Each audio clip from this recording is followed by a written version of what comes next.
जय सिया राम। वर्तमान समय में सभी के पास में एक बहुत बड़ी समस्या उत्पन्न हो रही है। वो ये सभी लोग कहते हैं हमारी बुद्धि आजकल कमज़ोर होती जा रही है, या ये भी कहते हैं हमारे बच्चों के बुद्धि का विकास बहुत ही कम हो रहा है।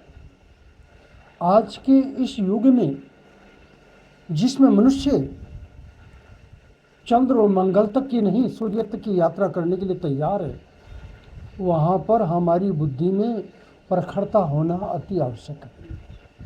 हमारी बुद्धि, प्रज्ञा, मेधा ये प्रबल होना बहुत ज़रूरी है। इसके लिए एक सिंपल सी एक्सरसाइज या एक अभ्यास कहेंगे जो बहुत आवश्यक है। ये सभी के लिए, उम्र आपकी कोई भी क्यों ना हो, आप किसी वर्ण के हो, जाति के हो या संप्रदाय के हो, इसका कोई महत्व नहीं है, सबके लिए ज़रूरी है। जिस प्रकार से एक माँ अपने बच्चे की बुद्धि के विकास के लिए स्वयं उल्टी चलती है, विरुद्ध दिशा में चलती है, अर्थात पीठ के बल से पीछे चलती है। अब देखिए आप, उसके इस प्रकार से चलने से बच्चे का विकास बहुत अच्छा होता है।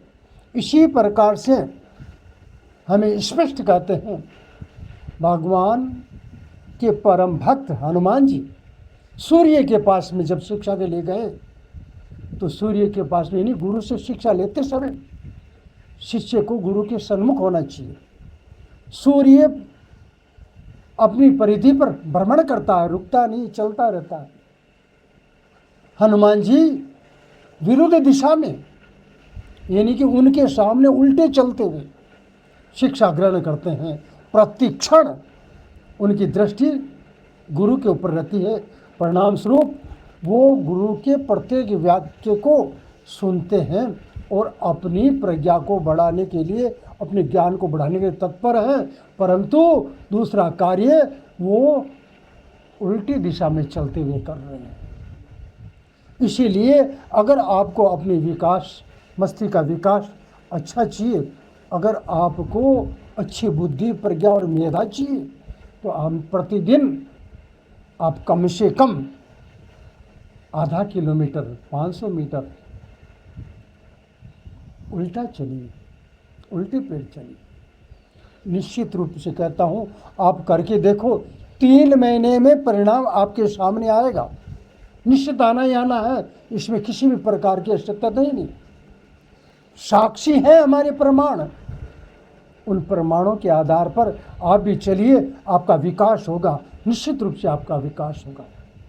हम शारीरिक श्रम करते हैं, योग करते हैं, बहुत कुछ करते हैं, सुबह चलते हैं, शाम को चलते हैं, भ्रमण करते हैं, वो सब ठीक है, परंतु अगर आपको बुद्धि का, प्रज्ञा का और मेधा का विकास करना है, तो आपको उल्टा चलना होगा, तभी आपका विकास संभव है।